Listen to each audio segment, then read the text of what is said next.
Welcome back. Welcome back. This is not a podcast. It's just my thoughts with Rob Markman. And right now, it feels like Tommy Richman and his team is playing in our faces. All right. Yesterday, the Hollywood Reporter published an exclusive story on their website. The headline read, Tommy Richman's $1 Million Baby will compete for rap Grammys. So, according to the report, Tommy Richman's team submitted his single $1 Million Baby for consideration in the Best Rap Song category and the Best Melodic Rap Performance category for the upcoming Grammys. All right. We'll have to wait and see until November 8th when the nominees are announced if the song will be in contention to actually win any of these rap awards. But the news just comes 2 weeks after Richman tweeted that he is not a hip hop artist. All right. I did a video on the whole thing. There was a tweet and then there was Tommy Richman's exchange with DJ Head from The Bigger Picture with Elliott Wilson and Jeremy Heck. So Tommy Richman had just unprompted, and maybe there was something going on behind the scenes that we didn't know about, and he kind of went to Twitter to vent. We don't know what prompted it though, but he went unprompted and said, I'm not a hip hop artist, was basically his tweet. So DJ Head responded and said, so every hip hop station playing $1 Million Baby and Devil Is a Lie should stop today. Thanks for the heads up. Glad I got the PSA before I did my radio mix. Now I have 2 open slots. What should I play? No one is bigger than the culture. So that was DJ Head's response. Richman later clarified his words, writing, he said, I'll say again, I'm thankful for everything. I'm saying I don't want to be boxed in. I grew up on hip hop, but I'm a singer. And then in another social media post to follow it up, he wrote, I meant to say I'm not solely a hip hop artist. So he kind of backtracked a little bit, which is fine. In my last video that I did on this subject, if y'all remember from 2 weeks ago, I gave him grace. Like sometimes, like, he's a young guy, might not have all the historical content, might not know why a tweet like just unprompted out of nowhere, I'm not a hip hop artist, is triggering, right? Because of the history, and I understand his feeling of, I don't want to be boxed in. I get that, what I'm saying? Especially in this day and age with artists who grew up in the playlist era where you could mix a whole bunch of music together and you could be more than one thing. Now more than ever, that's the thing for new artists. I get it. But there was just a better way. There was a better place that he could express that. So even my last video, I gave him grace, but I felt it was important to explain why in hip hop, why we would feel a way about a tweet, about a statement like this. And it was important to educate and give historical context because none of this exists in the vacuum. We've had a number of white artists come into hip hop, gain some traction, gain some momentum, some clout, some fame, acceptance, etc., whatever, only to denounce the culture, right? Just a few examples.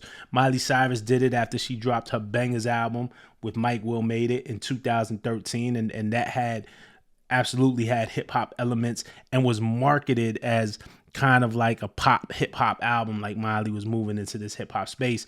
And then she did that whole awkward twerking on stage with Robin Thicke at the VMAs and made everybody clutch their pearls and then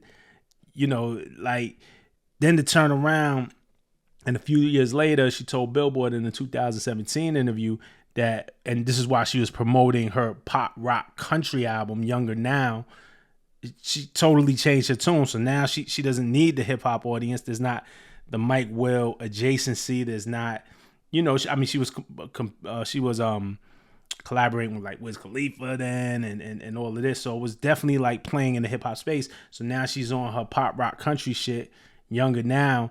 And, she said, I can't listen anymore. That's what pushed me out of the hip hop scene a little. It was too much Lamborghini, got my Rolex, got a girl on my cock. I'm so not that. And that's so reductive because that's not all that hip hop is. And she was talking about Kendrick's song Humble and how she liked the song Humble, but painted most of hip hop with that brush, that Lamborghini, got my Rolex, got a girl on my cock. I'm so not into that. Like, insulting. After a few years ago, like, you was all into that. You was doing nasty twerking on stage, and now it's like, oh, I've outgrown that. It's almost like hip hop was a fad. It was a stop. It was like she went through her hip hop phase. For some of us, we don't go through a hip hop phase. It's just who we are. Post Malone came in the game with a song y'all remember. It was called White Iverson. In the video, he had cornrows, he had a grill on, and just the title alone evokes a hip hop feel. Iverson embodied hip hop on the NBA court, even more so than Michael Jordan, who came before him. Michael Jordan famously didn't understand hip hop. Jordan was like the generation before hip hop. Like Jordan was listening, if you remember The Last Dance, to like Anita Baker before games. You know what I'm saying? But when Iverson came in, Iverson was the embodiment of hip hop on the NBA court. So when you name your song White Iverson, you evoke a certain feeling purposely. You know what I'm saying? He didn't call his record John Stockton. He didn't call it Steve Nash. Those two guys were amazing, tremendous white point guards who were great. Hall of Fame. You know what I'm saying? But when you call your song White Iverson, you're going for something. You're evoking something. So he knew what he was doing, all right? And we accepted Post. Like, we were in the Post. And then he turned around 2017 and shit on hip hop too, when he said, if you're looking for lyrics, if you're looking to cry, if you're looking to think about life, don't listen to hip hop. There's great hip hop songs where they talk about life and they spit that real shit. But right now, there's not a lot of people talking about shit. Like, bro, that's not your place to say that. And again, you're painting with a broad brush. You know what I'm saying? If you're looking to cry, if you're looking to think about life, don't listen to hip hop. Yo, you sound crazy. Now, both Post and Miley later apologized. You know what I'm saying? They took it back. You know, it was a bad look. But my point is this. White artists are allowed a certain mobility to move in between genres when black artists and hip-hop artists are not, right? You heard me talk about this before. Jay-Z was criticized by Noel Gallagher from Oasis when Jay-Z was headlining Glastonbury, because, you know, they consider that typically a rock and roll festival, right? Tyler slammed the Grammys after his Igor album won Best Rap Album in 2019. And while Tyler is a rapper, and we got to talk about his new joint too, video coming up on that. While Tyler is a rapper, Igor wasn't a rap album. But the question is, would Tyler have even had a chance in another category? I don't know. Historically, it seems like no. Like, you know, our black artists, our hip hop artists don't have that mobility. Beyonce, who isn't a rapper, but she's definitely hip hop adjacent, right? She didn't get a single nomination this year at the CMAs for her Cowboy Carter album. Like, our artists are not allowed that same grace, that same mobility, you know what I'm saying? To move in between genres and exist in different worlds. Like, it's just way harder for us. And that's what makes Tommy's declaration that he wasn't hip hop. That's what makes it so problematic. That's what makes it so triggering, because for us, it kind of feels like, oh, there's Post Malone all over again. There's Miley Cyrus all over again. And you could count, I mean, there's a ton of artists who move in and out of hip hop. White artists move in and out of hip hop when they please. Hip hop definitely embraced Tommy, though he doesn't rap.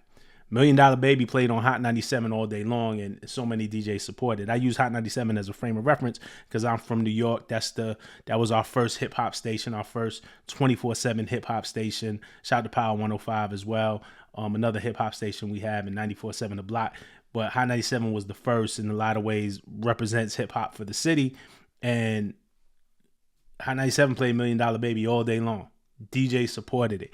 If you watch the music video, there's a lot of hip hop tropes in it, right? First of all, there's chopped and screwed elements in the beat. Like, it starts with a chopped and screwed element. They're throwing up signs in the video. On the hook, he says, "I ain't never rep a set, baby."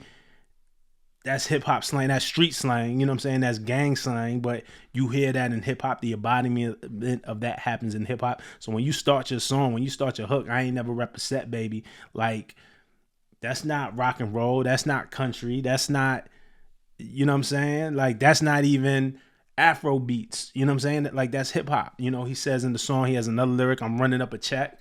That's hip hop slang.